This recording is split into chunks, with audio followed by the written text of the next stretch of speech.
before we start, a little bit about Jamboree. Some of you are already Jamboree students. You are taking SAT training or applications assistance from Jamboree. But those of you who are not Jamboree students, a little bit about ourselves.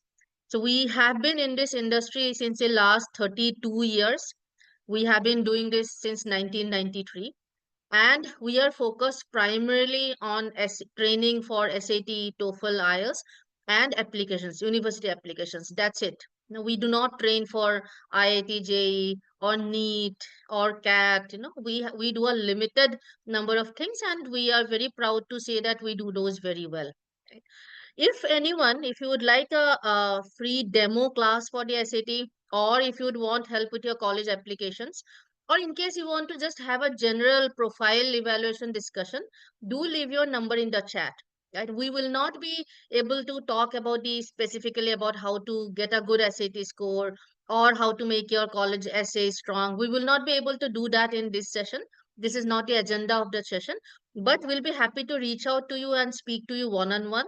If anybody wants to know which college to apply to or how to improve your chances of getting scholarships, etc., any such customized personal discussions, do leave your number in the chat and we would reach out to you. The numbers that you are providing in the chat, your messages are coming only to us, so you don't have to worry about other people getting hold of your contact information. Somebody wants to know, do we teach for CLAT? No, we do not teach for CLAT. Right? We teach for SAT, TOEFL, IELTS, GMAT, and GRE. These are the only 5 exams that we coach for. Okay, moving on.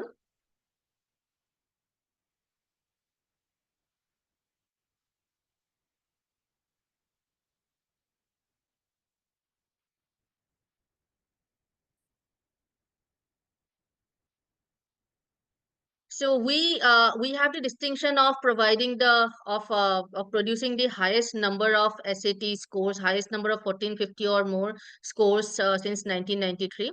More than 25% of our students end up getting 1450 or more on the exam.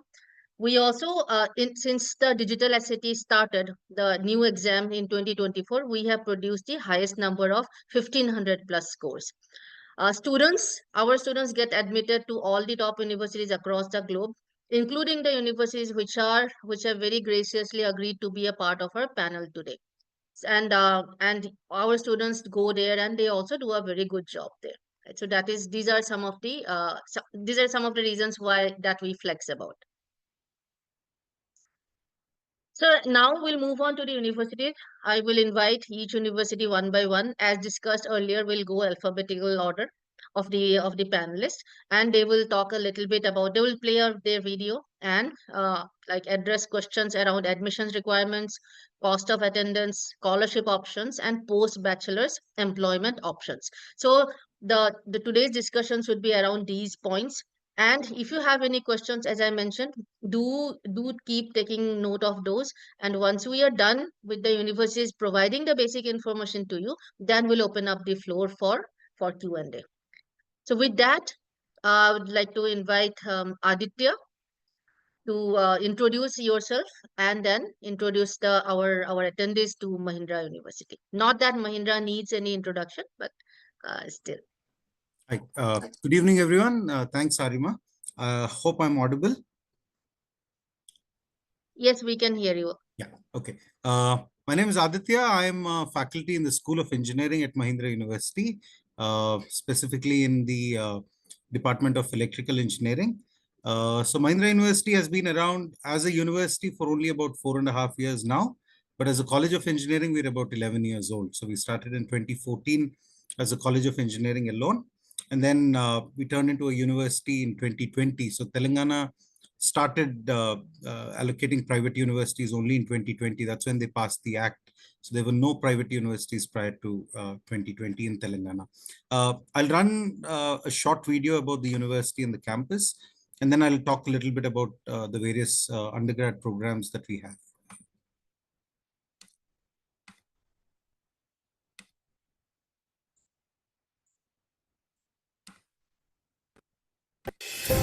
Spread over 130 acres in Hyderabad, a campus that's lush and green, always buzzing with ideas and innovation, with state-of-the-art research centers, 3D printing and prototyping laboratories, India's first university to drive digital transformation of higher education, powered by emerging technologies, enabled by innovation hubs. It's time to reimagine higher education, to educate future citizens for and of a better world. The Mahindra Group has a significant presence in Hyderabad, especially after the acquisition of Satyam. Hyderabad also provides great infrastructure and a metropolitan lifestyle for faculty and students. Finally, with many of India's leading research laboratories and multinational corporations, Hyderabad is an ideal location for interaction between industry and academia. Mahindra University. Global thinkers, engaged leaders. So we have a wide variety of schools at Mahindra University. I'll specifically talk about all of the undergrad programs that we have. So we have a School of Engineering, which offers a BTech program in a wide variety of disciplines. So we have this computing basket, which has BTech in artificial intelligence. We have a BTech in computer science. We also have a BTech in computation and media, which is a collaborative degree between the School of Media and the School of Engineering. Then we have electrical engineering, where we have electronics and computer engineering, electrical and electronics engineering, very new age degree on VLSI technologies, which we launched last year because of the influx of semiconductor industries into India. Mechanical engineering offers the traditional mechanical engineering and aerospace engineering. Civil engineering offers the traditional civil engineering. We also have a Center for Life Sciences, which offers your BTech in biotechnology as well. Moving on to the School of Business, we have 3 undergraduate programs. We have a BBA in digital technologies. We have a BBA in computational business analytics. And then we have a BBA in economics and finance as well. The School of Law offers a BA LLB and a BBA LLB. And this year, the academic year 2025, we are also launching a BTech LLB only for computer science for the BTech side of the degree. School of Media, we have a Bachelor of Journalism and Mass Comm. We launched a School of Design Innovation last year, so we have a BDES program for that. And then this year, we're also launching a 4-year BSc Honors in Culinary and Hospitality Management from the School of Hospitality Management. So we have a wide variety of schools. Each school has a specific way for you to get into the school. So our engineering school, we accept JEE scores as well as the SATs, right? So SAT, so if you're not writing the JEE, we do accept SATs, but those who appear or apply using the SATs, we do a personal interview after they meet the cutoff for that particular discipline that they're applying for. A School of Management, so all of our BBA programs are purely on your grade 12 score, followed by a personal interview. Law, of course, it's standardized. You have your common law tests across India, all of which we accept. And then we also have our own MU law entrance exam that we offer. Same goes with the design school. So we accept the UCED, and then we have our own test for the School of Design as well. School of Media, it's again your grade 12 scores followed by a personal interview. So we do accept a wide variety of scores depending on which program you're looking to get in. If you're specifically looking for engineering, we go from about 1200 to 1500 is our range of cutoffs depending on which program you're looking for. So typically, say electronics and computer engineering or computer science or AI would require about 1400 and above for you to qualify. And then post that we do a interview, because JEE we are checking for more hardcore math, physics, chemistry skills, but in the SATs we don't have that. So we're trying to judge if the candidate is, kind of good enough to go through the rigor of the BTech program. It's not going to be an interview where you're given a lot of problems and asked to solve that, but it's more, will you be able to take the rigor of the program? Are your basics strong enough for you to enter the program? with such a rigor, and you'll be able to do it or not, right? All of our other schools, like I said, SAT is not mandatory. We do take in your grade 12 scores, and a lot of other things are very important. For example, a lot of projects that you do, if you're part of many clubs, if you've done some extracurricular activities, sports could be one area. So we look at all of those for our other schools as part of your as part of the interview, right? So your overall profile is what is important. Specific to the School of Design, you also have to do a portfolio with sketches, which is standard across India. If you're trying to get into the School of Design, that's what we do. Our fees again range depending on which program you're looking to get into. Our engineering program is fully residential, so it's mandatory for all of our engineering students to stay on campus just because of the rigor of the program, the amount of time the students have to work together on projects. It's very experiential and hands-on kind of a program that we've designed for the BTech. So for this reason, it's so we think that it's really a good idea that all the students live on campus. They work after hours, a lot of time after classes where all of our labs are open. A lot of students spend time together in the labs working on projects, etc. Right? So our fees ranges from about 3.5 lakhs for some of our undergrad programs in business to about 5 lakhs for our undergrad program in design as well as engineering. The hostel fees is fixed at 2.1 lakhs for everybody, irrespective of which program you're going into. Yeah, so our hostel is standard. Everybody gets a twin sharing room. These are all air conditioned, standard across all of our hostels, etc. Right? We do have scholarships for all of our programs. So the top 10% of each batch, right? So if we are taking in 200 students in computer science, about 20 students who are the top 10% get a 1 lakh rupee per year scholarship that we offer.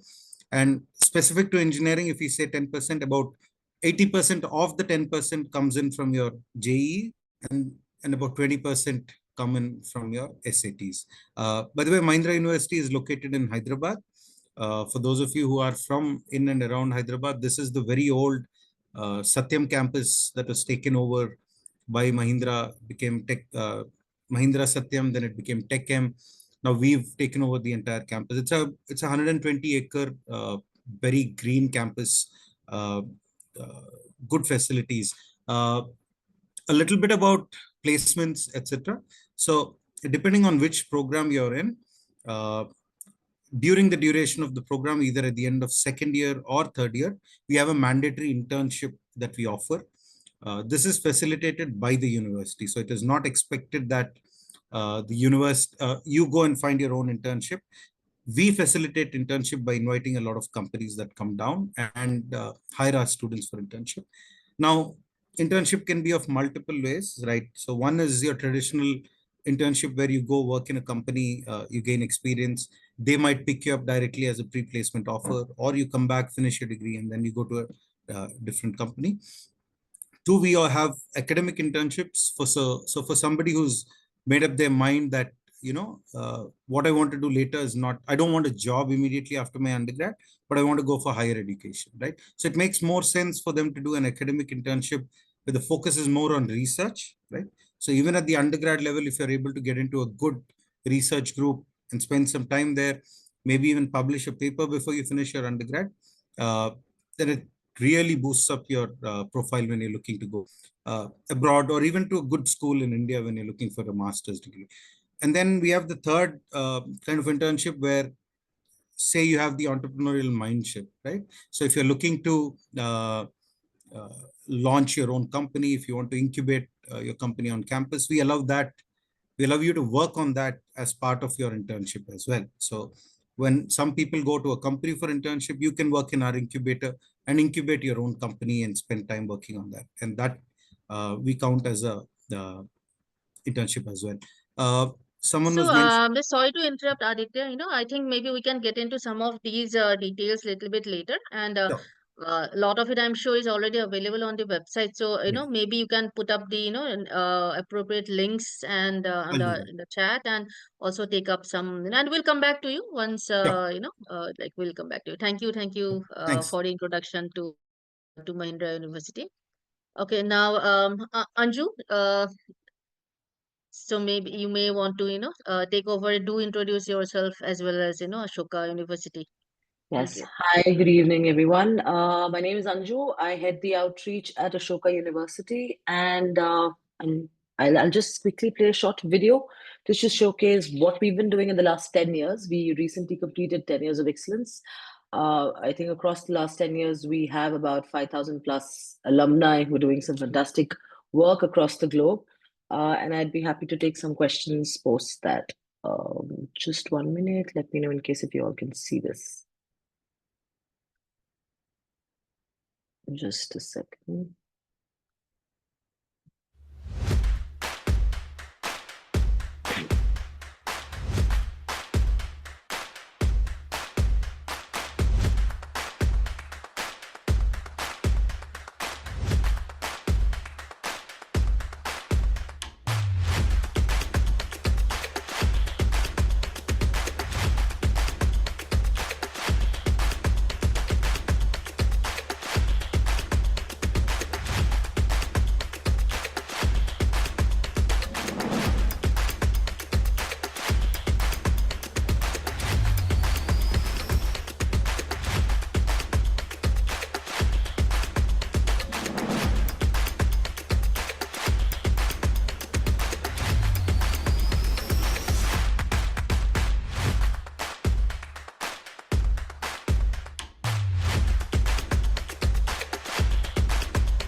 That was Ashoka in a nutshell. We have an interdisciplinary undergraduate liberal arts and sciences program, wherein we focus on about 13 pure majors and about 12 interdisciplinary majors. Students also get to choose from about 22 minor course options outside of the co-curriculars that you can go ahead for.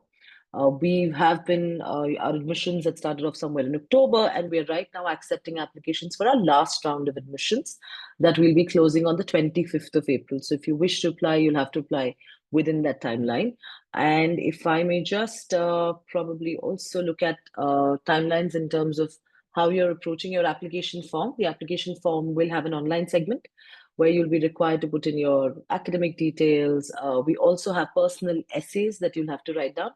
Please note that these are not statement of purpose questions. These are personal essays. So you will have to write them really well. And once that is done, once you've mentioned your predicted scores and everything else put together there, you will be called in for an online assessments, which has an aptitude test as well as an on-the-spot essay. All of these will be, the entire process is online. And once your assessments are everything are done, we will then shortlist you for your interviews.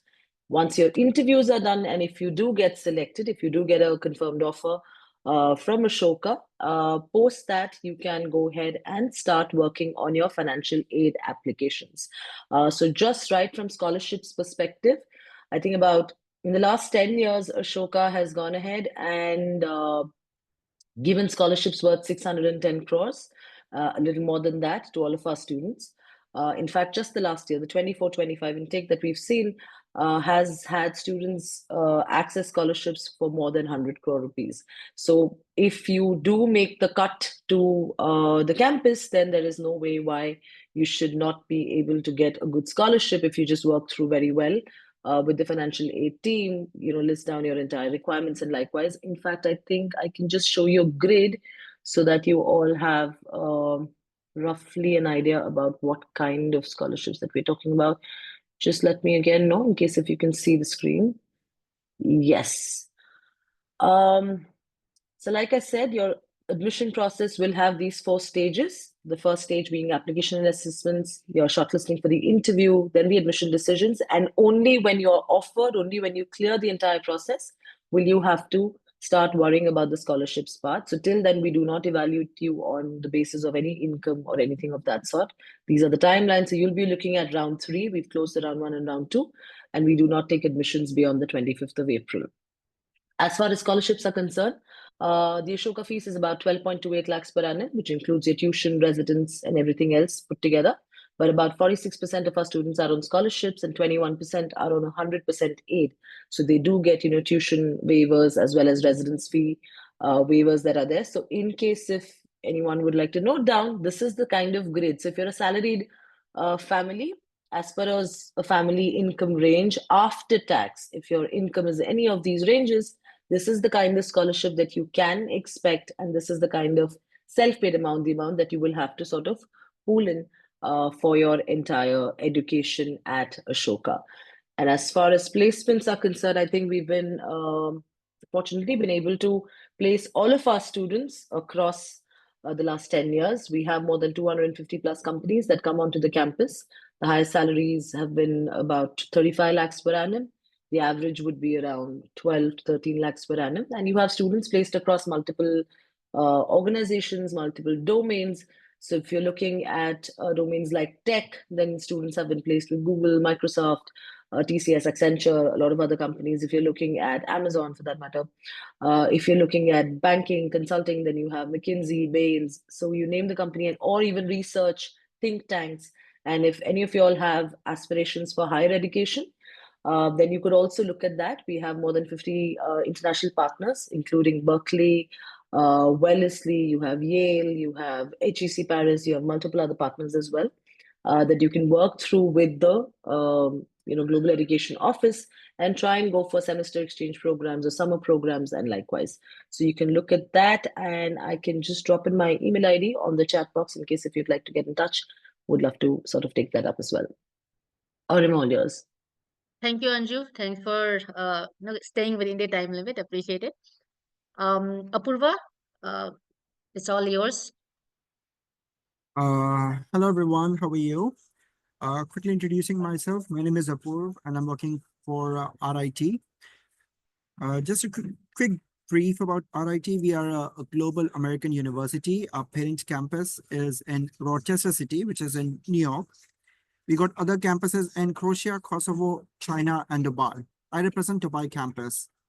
In terms of programs, we offer programs in business. We got 3 programs in business, which is BSc in Global Business Management, BSc in Marketing, and BSc in Finance. Moving forth, in terms of engineering, we have BSc in Electrical Engineering, BSc in Mechanical Engineering, and BSc in Industrial Engineering. Along with the program, you can choose a specialization while you're studying as a free elective. For electrical, it is artificial intelligence and renewable energy. For mechanical engineering, it would be aerospace and automobile engineering. Moving forth, in terms of psychology, we have BSc Psychology program, and it comes with a specialization in either clinical psychology or biopsychology. We have got 2 majors in computing, which is your BSc in cybersecurity and BSc in computing and IT. And it comes with a specialization in software engineering. And finally, we have a new media design program, which covers your motion graphics, UI, UX, and so on. Quick brief about RIT in general. The university was established in 1829 in a city called Rochester in the US. In Dubai, we were established in the year 2008. And since then, we have been growing. We fall under the category of Ministry of Education. And the degree itself is fully recognized and approved all across the globe. And in the end, I'm going to show you a real quick video of how the campus looks like. Just bear with me.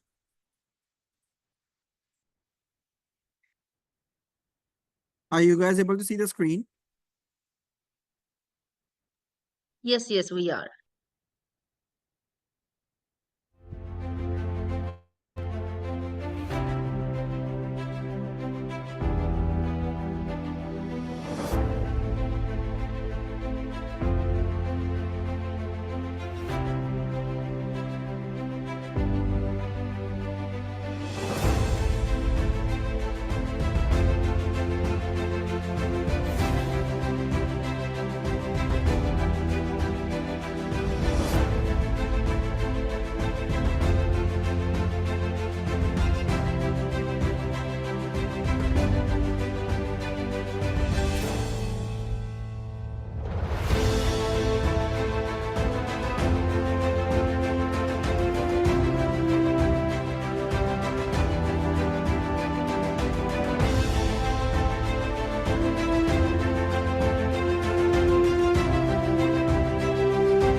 Right. So just before I end my discussion, the scholarship that we offer is up to 50%, and the scholarships are based on school grades, mostly extracurricular activities, and sorry about that, extracurricular activities as well as your athletics.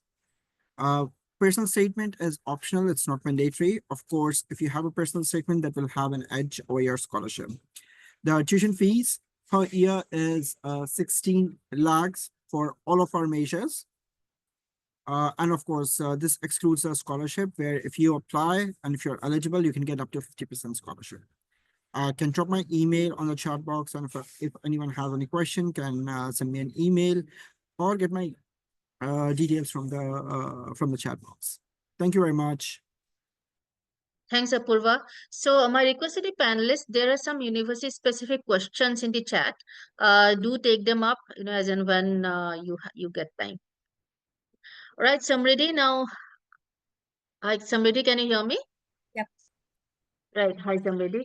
So Hi. do introduce yourself and your university, and cover the points that we want to talk about, right? The admissions requirements and the cost, the and the scholarship options, and of course the post bachelor's employment opportunities. And as an international student, so when they will go to Singapore, they would be an international student. And what are the things, in terms of getting a job or an internship? Is there anything additional that they need to do? Over to you, Samriddhi. All right, great. Thank you. Okay, hi everyone. My name is Samriddhi. So I'm actually an alumni from Nanyang Technological University, or NTU, in Singapore. So here I actually studied electrical engineering with a second major in business. So I think a little about NTU in general, like the offerings that we have over here would be, so we basically have more or less all the majors that you can think of. So we have a very good school of College of Engineering, where we basically have majors like electrical, which is what I did, along with mechanical, aerospace, chemical, as well as like environment, civil, etc. We also have like a college of computer science and data science, which actually has like computer science, computer engineering, as well as data science majors. So basically you kind of take a major, and within that major you will be specializing in a particular core area if you want to. So for me, like, I studied electrical with business, but I specialized in data science, or like data signals and processing. So you can actually like choose your specialization within your major essentially. We also have like a Nanyang Business School, which offers basically your BBA equivalent degrees, as well as College of Social Studies, College of Humanities, Arts and Social Sciences, as well as a College of Medicine, which I don't see a lot of international students in all honesty so far. As well as a College of Science for like chemistry, physics, maths, biological sciences. And we have an Institute of Education as well as international studies. Again, do not see a lot of international students there. But yeah, that's basically kind of all the options that you have if you're applying to NTU. We're kind of situated in one corner in Singapore, so it is a bit more of so it's a pretty huge campus, which also means it's a little farther from the city. So that's just something to take note of if you're actually considering coming here and applying here. As far as the application process is concerned, I would say as far as international applications is concerned, it's one of the simpler ones. You basically just need your 12th grade mark sheet, 10th grade mark sheet. The deadline is generally around March mid. So somewhere it's probably coming soon right now. And I think they start rolling applications from November or December, something like that. And application wise, you basically just need your 10th grade mark sheet. You upload your 12th grade scores once you have it after the board results come out. Generally, okay, there's no on paper cutoff, but for engineering, from what I've seen, you at least need a 96% in your top 4 subjects, which is like physics, chemistry, maths, and yeah, basically PCM, physics, chemistry, maths. In these 3, you definitely need around 96% and above to have like a fair shot at it. I'm not saying that's the hard cutoff, but that's generally what's recommended. In general, the cost of attendance for us, oh yeah, sorry, on the application process. Along with that, you just need one personal statement that you need to write, so a very simple one. And yeah, if you have a good JEE advanced rank, then that can offset your board marks. So I know people who got into Mech Eng with a 94% in their boards, but they had like a top 2000 JE advanced rank. So that helps, as well as getting, if you're like a medalist in one of the national science Olympiads, in national math Olympiads, etc., then I think that also can help. They also take your SAT scores if you have them, as well as AP scores if you have them, but they're not a necessity in general. So you can apply without them, you can apply with them. It's really up to you. And if you're from an English medium school, then pretty much you don't have any English requirement. Otherwise, you might have to give TOEFL or IELTS or the SATs to kind of make up for that. Cost of attendance wise, generally it comes to 11.5 lakhs per year, or like 17,800 Singapore dollars for all the 4-year courses. And it can vary depending on some courses. For example, business is a 3-year course and comes to 13 lakhs, or around 20,000 Singapore dollars per year. So yeah, that's mostly on the application process. For scholarship options, so I'll be honest, generally we do have a lot of scholarship opportunities, but they are a little fewer when it comes to international students, and they're mostly merit based. So if you have like an exemplary record, then obviously you will be eligible for it. And they do have caveats in the sense that a lot of people who get the 100% scholarship also have to serve a 6-year bond. So you need to work in Singapore for 6 years. So that's something that you should be on board with. Otherwise, you will have to pay the university basically the tuition amount. Other than that, we also have a lot of bond options. So we have like a 50% tuition grant, which you can apply for while you're doing your application itself if you're interested. So what that does is the university pays 50% of your tuition for you, and you have to only serve a 3-year bond, so that makes it a bit easier. You also have the option to take a student loan along with the tuition grant, and the good part about the loan is it does not accrue any interest while you're studying, so it will only grow in interest once you have already graduated. So those are like some of the financing options that we have. Otherwise, housing wise, so first year everyone stays on campus.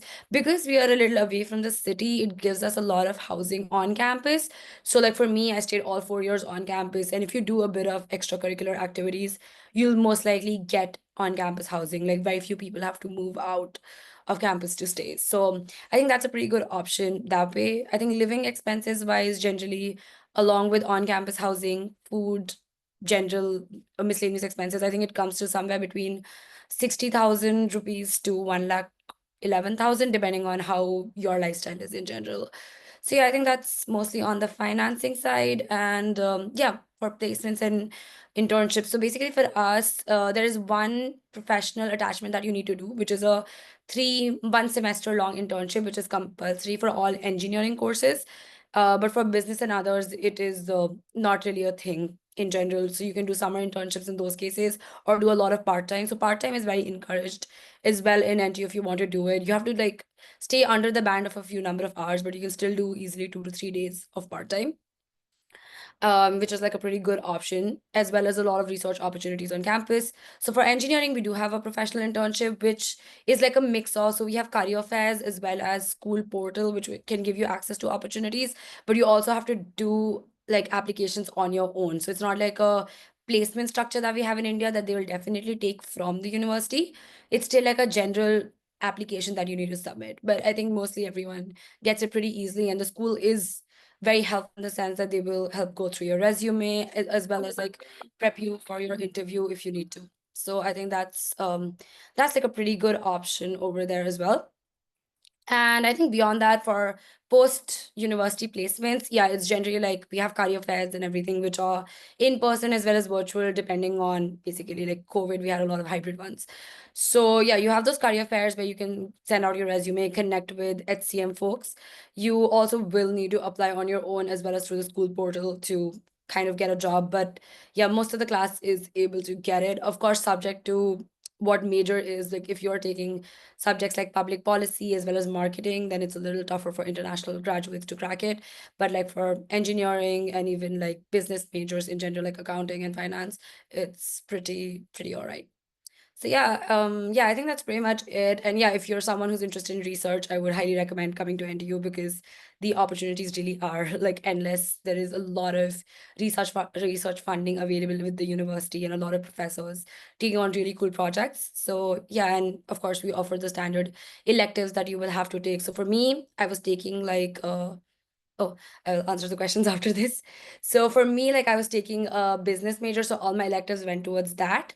But for others, like you can take it from anything from like business, marketing, finance to even subjects like filmmaking as well as creative writing. So it's really up to you what you want to do with your electives, beyond like a few fixed requirements. And yeah, of course, the campus is super cool. So I'll drop a link to the YouTube video, which you can see to explore the campus, like the building you can see in my background. It's called the Arc, and it's like basically a super cool futuristic looking building, which has like a lot of meeting rooms as well as seminar rooms where sometimes we used to attend classes as well as just hang out and study together for projects, presentations, etc. So yeah, I think that's it from my side. Are we doing questions now or will that be later? We'll pick up the questions later. And in the meantime, do feel free to, address the questions in the chat, right? All right, cool. Yeah, I think that's it from my side. Thank you. All right. Thank you, Samriddhi. Hi, Vikram. Hi, can you hear me? Hi. Over to you, Vikram. Please do introduce yourself as well as your university. Sure. Hi, everyone. So I know it's been long and you must have already got a lot of information and overload of information, but I represent Plaksha University. Plaksha is a technology and research-based university. We are based in Mohali in Chandigarh. India has about 5,000 engineering colleges and there are so many abroad. Did we need another college? So what's happening really in technology is that there's a lot of change, which is at a pace that we've never seen before. Emerging technologies are disrupting industries. And there's really, according to the National Employability Survey, almost 80% engineers in India who graduate are not employable. I mean, they don't even have the basic skills to get good jobs, let alone think about emerging technologies like artificial intelligence, machine learning, robotics. And that is the reason we set up Plaksha University. It's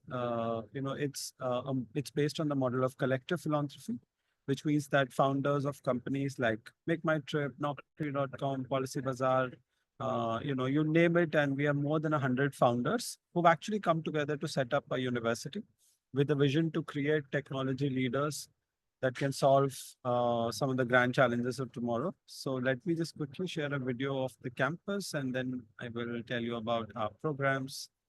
Uh,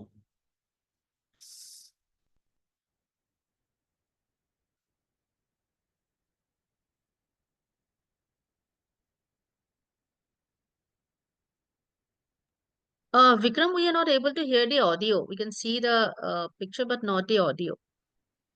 I don't know how will I share some. Okay. Share your computer audio, please install Zoom audio. Okay, forget it. I think I'll also put the video in the link and people will be able to see it. So let me just tell you a little bit more about the programs. So Plaksha has four, so we only offer engineering and BTech programs, but unlike traditional engineering, we don't offer, just electrical, mechanical, civil. I think they're very compartmentalized. But if you look at solutions and jobs of today, they lie at the intersection of many of these things.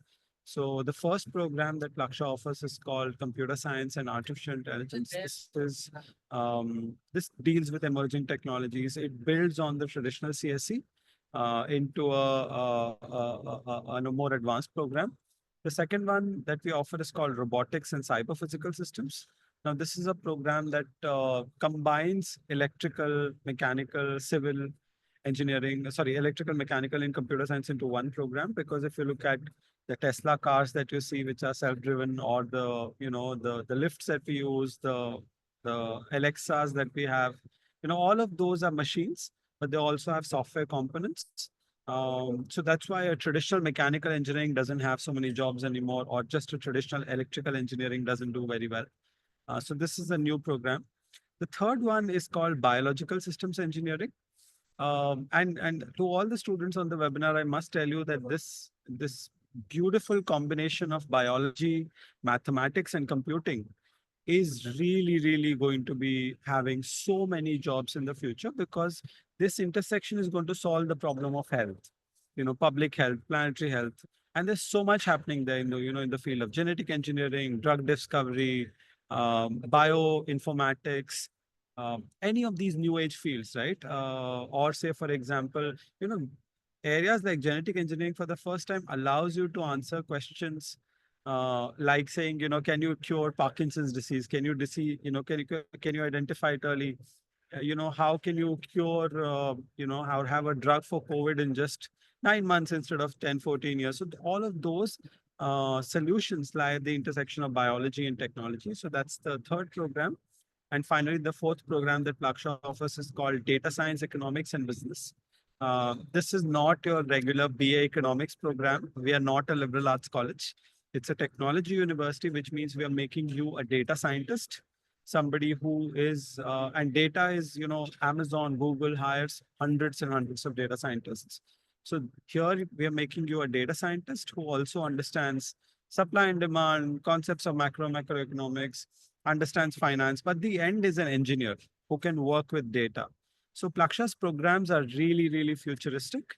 And faculty, I mean, Plaksha's faculty, we have people, some of the most best handpicked students from faculty from across the world, people from MIT, Purdue, Oxford, Cornell, teach full-time at the university. In terms of research, we focus on grand challenges. So we have a center for water security, health, and stuff like that. I invite all of you to visit the campus. It's really, really futuristic. Finally, placements. So this is the first time that our fourth year students have gone into, have come into the fourth year, and I'm happy to say that almost 90% of them are placed already. Even before they complete their program, we've had very successful, the highest package, for example, for the first batch has been around 50. The average is currently more than 16 lakhs. We've had some great companies that have come and recruited. And this is, by the way, the first batch, right? In terms of admissions, we are holistic. We don't have our own selection process. Sorry, we don't have our own admission test. We look at your grade 9th, 10th, 11th, 12th scores. We require you to have consistent high performance in mathematics, which means your class 10th and class 12th math should be about 90%. And overall, your scores should be about 90% in both these boards. We accept JEE. We consider JEE as a very strong test, so you can submit that. We also consider SAT. We only consider SAT in math. And generally, for you to think or apply to Plaksha, you should have a score of 750 and above in SAT math. Though, SAT does not test a lot of the concepts in mathematics that we want. It doesn't test calculus, linear algebra, integration, differentiation. But we still consider SAT, and, you can submit it. And there are essays, there are extracurriculars. So all of that is part of your application form. Once you submit your application, there are 2 interviews. One is a technical interview, which will have math and physics questions. And one is, your personal interview. If you clear that, we give you admission. There are tons of scholarships available, both need and merit scholarships. So money should not be a problem for you to apply to Plaksha. Okay, I'll drop the link for both the video and the website in the chat. Thank you. Thank you, Vikram. Right. So we thank you to the universities for covering their points in quite short time, which is good. So now we'll over to the students for the questions. So I would request everybody, if you have any question, please raise your hand, and we'll give you mic access. And when you are asking the questions, do specify which university it is for, so that the concerned panelists. Right.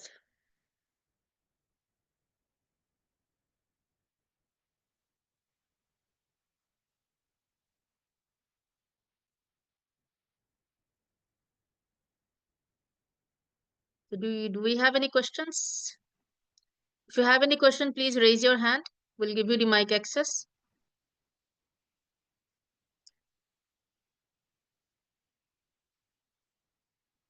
Okay.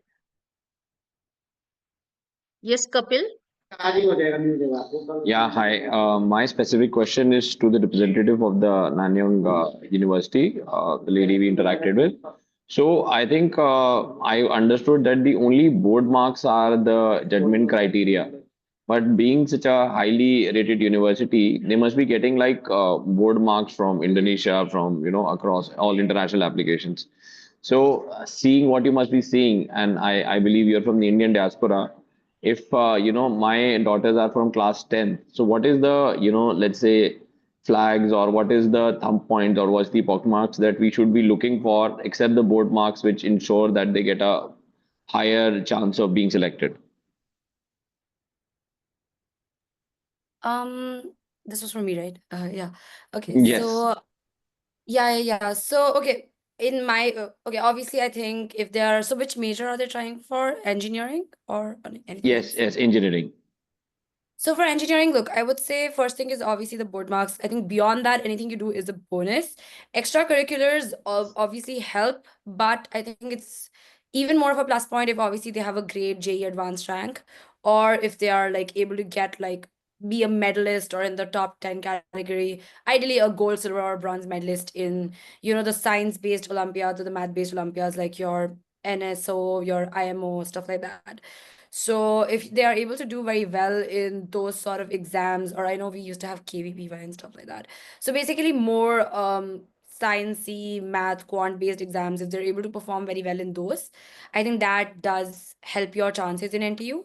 Though yeah, if you're like a 96 to 98% board score, generally for Indians in general, I think that's, and if you've consistently shown like good performance in like basically the science stream in general, I think it's pretty much like a good shot to get in. Yeah. And of course, yeah, like this majors you choose also matters. So like if you're aiming for computer science with a tuition bond, the cutoff is much higher. But for example, if you're doing something like maybe mechanical with a tuition grant, the bar is a little lower. Or if you're going for computer science but no tuition grant and you're ready to pay the full fees, that also kind of factors in your chances a bit.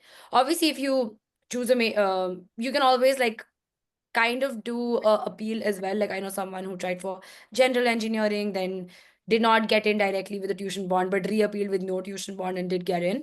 So those things also can factor in. But yeah, that's how you can optimize your chances better. But otherwise, I think yeah, there's no one true way to get in. You gotta like shoot your shot. That's the approach I mostly take. Thanks. Yeah, So yeah, great. Thank Kapil, you so much. Yeah. and Kapil, just to add to that, so Samriddhi was our student, so we had, helped her through the process. So, so as she was saying that your school marks 95% doesn't matter which board you are from. 95% plus is definitely, if you want to make sure that you stand a fighting chance, and school marks matter a lot. You can take APs, you can take the SAT to improve your chances, but the base remains the school marks. And see, if you have to convince NTU why you are applying for the engineering program, how genuinely you are interested in that, then it also helps if you have done related, if the child has done related projects, etc., to convince the university that that you are genuinely interested in that I get it. program. I get it. I get it. But later, I think the other details we can, start to work with you once we start to interact with Jamboree. But yes, I think pretty Yeah, much yeah, what I yes, yes. ask is generally been answered. Thank you so Right. much. All right. All right. Okay. Thanks. Mahika.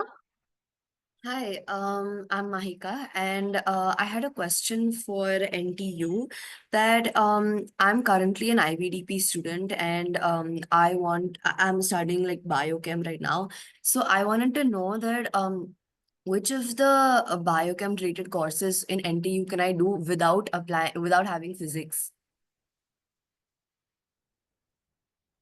Yeah, I'm not sure if I'm the best person to answer that question. I have dropped a link to the website for that. So you might be better suited, or I have even dropped a link to the admissions office. So it might be best to actually reach out to them on what courses you can take without physics. Though I'm pretty sure there will be options for sure. Yeah, I think maybe not the engineering courses, but there is like the School of Sciences. So I think College of Sciences, you can probably go and do a major related to biochemistry where physics might not be required. But yeah, obviously if you want to do like biotech engineering, you'll probably need physics. That's my Yeah, understanding by the course. that you will need. Yeah, by the engineering you will need physics. So Mahika, just if you leave your number in the chat, we'll reach out to you to understand which subjects you have taken, what are the scores, etc. And then accordingly we can what are the HL, what are the SLs, once we get to know all of that, we'll be able to tell you, whether which are the programs you'll be eligible for. Yeah, of course. Sure. Thank Sure. you. Okay, yep, thanks. Yeah, hi Arnav. Arnav Jan. Yeah, hi, I'm Arnav's mother. Hi, So my question is also to NTU Samriddhi. So actually, my connection got disrupted in between. So I wanted to know what is the cutoff for JEE score does NTU accept? So it's not really like a cutoff. It's mostly like a bonus thing that you can add to show like your proficiency or show better candidature in general. So whatever is your JEE advanced rank, you can generally state. But obviously, I think it's more impactful if it's within like I think the first 10,000 or the first 5,000, something like that. Can't say what's the correct. I don't even know if there's a cutoff. I don't think there is. Yeah.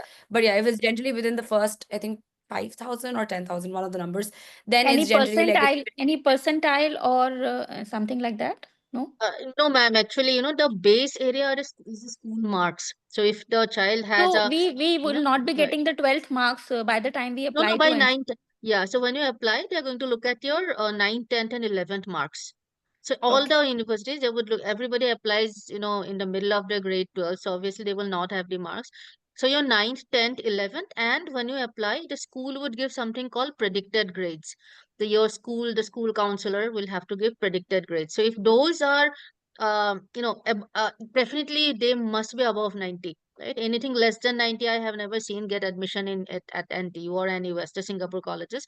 So and 90% you can think of as cutoff, and anything else is bonus. To be in a comfortable state should be at 95ish, but anything below, but anything above 90 would work. Now, to improve your further bolster your academic bucket, you can do that with a JE by submitting the JE scores, or you get a good SAT scores, or you have a couple of APs.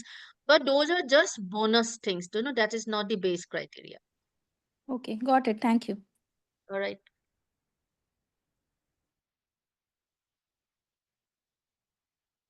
Yes, Anirudh.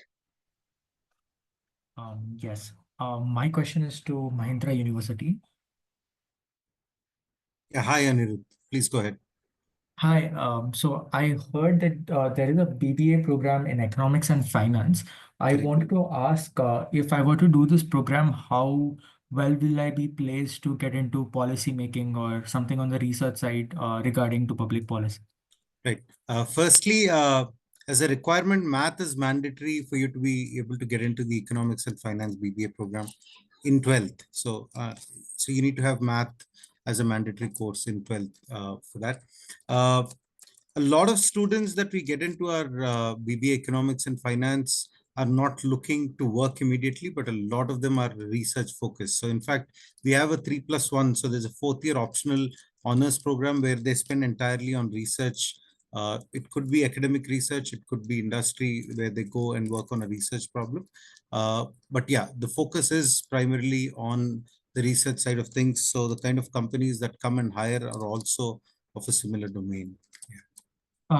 Just to add on a bit, is the coursework more towards research work spearing around business or See, at the undergrad level, it's very difficult to have a lot of coursework focused towards research, at least not in the first couple of years, right? You need to get all your fundamental courses uh, uh, done. And generally, it's when the electives begin is when you have the option to choose courses which are tending more towards research. That's generally how it's focused. got it? Thank you so much. Sure. Anirudh, if I can just pitch in case if you're very interested in research, specifically in economics and public policy, or even with finance, you could look at the interdisciplinary major for economics and public policy with us at Ashoka. It's a very detailed program, and you could probably take a minor along with it in case if you want to research in a particular field. So that should be able to help you sort of solve the problem. Of course, we don't give a BBA degree. It will be a BA honors. But then it's a very strong research focused program that is there. Got it. Thank you so much. All right. So the name appears at AZ1385. So I don't know your name, but yes, please go ahead with your question.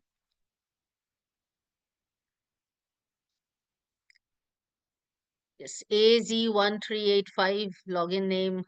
You had raised your hand. Do you have a question? Okay, probably not. So, any other queries from anyone? Rima, I think there's one question on the chat box. I didn't want to type it out. To Anuj, who'd mentioned what is the acceptance rate at Ashoka? Anuj, that's a very catchy question. I don't think that's something that I could put a number to. But because every year we have a certain class size that we are planning to build, right? And every round at Ashoka that you apply to, whether it's round 1, 2, or 3, those rounds have been created to sort of understand what is your what do you say, what is your preference in terms of timeline. So you could prepare really well for your application, work through, and basis on each and every round, whatever applications we get, we do evaluate our students holistically across various parameters. So there is no one particular type of student who can apply to Ashoka. And at the same time, I can't really go ahead and say that this is the exact percentage of acceptance that we have. Anirudh, okay, So so Anirudh, I think AZ is back. So let's take yes, his question. sure, Yes, sure, AZ. sure. Hello, ma'am. I'm Kiran Kumar, ma'am. Yeah, hi. I'm from Hyderabad. Right. So my daughter is completed my her second year intermediate, and she applied for JE and it got 90 percentile. So is it eligible for Ashoka as well as Mahindra, ma'am? So, sir, which program does your daughter want to do? Computer science, ma'am. Bachelor's in computer science. Okay, so I think maybe Anju, you take. You want to know Ashoka as well as Mahindra, right? Mahindra, yeah, both. Yeah. I I'm think sorry, Anju, you go first. yes, I'm The sorry, I couldn't Ashoka, hear where that. is located, ma'am, actually? Ashoka is a Delhi NCR, and if you're looking at computer sciences, you will require math for sure. So, in case if that is there, she could take up computer science as a pure major. That is a possibility, or you could also look at interdisciplinary majors, which are computer sciences and entrepreneurial leadership is one interdisciplinary major that you can look at. You could also look at math and computer sciences as an interdisciplinary major, but math is definitely required for her. No, his question is that his daughter has a 90 percentile in JE. So, 90, We don't 90. accept JE. We don't accept JE at all because we don't have a BTech program. We don't take up JE scores at all. So when you are applying to us, the degree that you will get at the end of 4 years is a BSc honors, either ways. And secondly, the entire online process has an Ashoka assessments as well. So irrespective of whether you've given the SATs or any other entrance exam, the student is still required to complete the online application, then go ahead, complete the Ashoka online assessments, and only then do we go ahead and shortlist them for the first round of interviews. So first of all, Ashoka's individual examination and then SAT exam, right? These two No, criteria. SAT, in case if you have a very good score, you can submit it. But even if it is not there, it's okay. It is not a mandatory program. It's not a mandatory test. So the first part will be that you'll have to apply online. Once the online application is done with all of the sections, then she will be called for the Ashoka assessments, which are done again online. You'll have an online aptitude test followed by an on-the-spot essay. And post this entire process is when by a certain timeline, we'll let her know if she's shortlisted for the interview or not. Once the interview gets shortlisted, then she gives her interview, and if she gets selected from there for a final offer, post that is when the financial aid, scholarship, all of that process starts off. And do you have any But branches, we ma'am? do not have engineering. Sorry? Okay, right. Thank you. No, we don't have any branches. So there's only one campus. We'd love to have more Ashoka campuses, but I guess someone else will have to start that. We can't do it on our own. Right, ma'am. So Thank you. And can you elaborate yes, I think. for? Yeah. So at Mahindra, we accept JE scores directly for admission. That means we have an internal cutoff. If you meet that cutoff for the particular BTech program, you're directly offered admission to that program, right? And since the first round of results are already out, the first set of offers have already gone out. I do not know the exact internal cutoff. We generally don't, put it up on our website either. It all depends on the application pool. But from last year, I can tell you with a 90 percentile, there is a good chance of getting admission into the BTech in AI. There is also a decent chance of being able to get into the BTech in computer science. Last year, our BTech computer science, I think we closed at about 92, 93 percentile. But those who apply early enough in our first round, the cutoffs are not as strong. So as you go closer to May and June, right? When we are almost done with all of our admissions, then the cutoffs go very, very hard. So unless you have a 95 percentile, then you wouldn't be able to get into a computer science. But if you're applying in the first round, a 90 percentile almost certainly could get you admission into AI, BTech in AI. Computer science, it all depends on the application pool we have this time. Thank you so much. Sure. So we are done with our, yes. Sorry, I think there are just about 2-3 questions in the chat box on Ashoka. Can I just quickly address them? We may want to just type it out probably, that might be, Because that's that's going to be a very long answer. That's why it'll just take a so maybe minute. I we can, think yes. Yeah, maybe we can probably, we can come back to that, So, because I see a couple of questions around which program should I do kind of questions, which should be a Yeah, that's what I'm saying. It'll take me right. 2 seconds. There's one by Anirudh. I think for economics and public policy would be a major. Okay. There's an interdisciplinary major, Anirudh. Please check that out. We do not offer a double major as of now. There is no scope for double degrees with Ashoka. There's one, I think, Arnav, degree for engineering. We don't have an engineering program, Arnav. We only have a BSc Honors or a BA Honors program. We don't intend to do an engineering course anytime in the future as well. And I guess for Siddharth, it's a very subjective question. Like I said, we do not evaluate students on the basis of an SAT score or on your merit for scholarships. The assessment on the basis of your merit is only for your selection. You have to be meritorious to get selected. Once that is done, and once you're given a firm offer by Ashoka, only then do we go ahead and start talking about your financial aid. I'd share a grid earlier. You can, that's also accessible on the website. So you can check that. And as far as your course choices are concerned, I think we'd love to have a deeper conversation on as to what are you planning to take ahead, and then maybe you can get in touch with me on that. And tech majors, couple across technology as of now, the computer science program is the one, but otherwise in pure sciences, we have bio, we have physics, we have chemistry. So you could look at any of these pure sciences as well in case if you're interested as a major program. I'll just leave down my contact details in case if you all need to get in touch for something, please do feel free. Thank you. Right.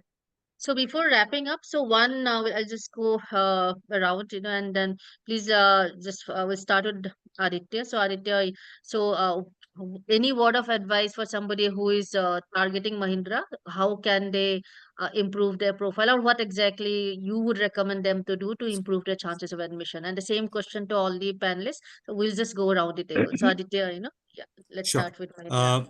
So if you're specifically looking at the engineering program, those are the only, and the design program, those are the only two programs where we require some kind of an entrance test. So for engineering, we have the SATs and the JEE. So if your JEE round 1 is done, and if you think you're eligible basis what I've spoken so far, so 80 percentile is typically the lower end where you get into mechanical and civil engineering, and then about 92, 93 for the computer science programs. If you think you have the required percentile, please go ahead and apply quickly. The sooner you apply, the better are your chances, because for the JEE scores, we offer out just basis your score, the percentile that you have. There's nothing else that we do. So you meet the percentile cutoff, you're offered an admission. If you're looking at the SATs, obviously there's another round of SAT. So 1300 is the lower end that we're looking at.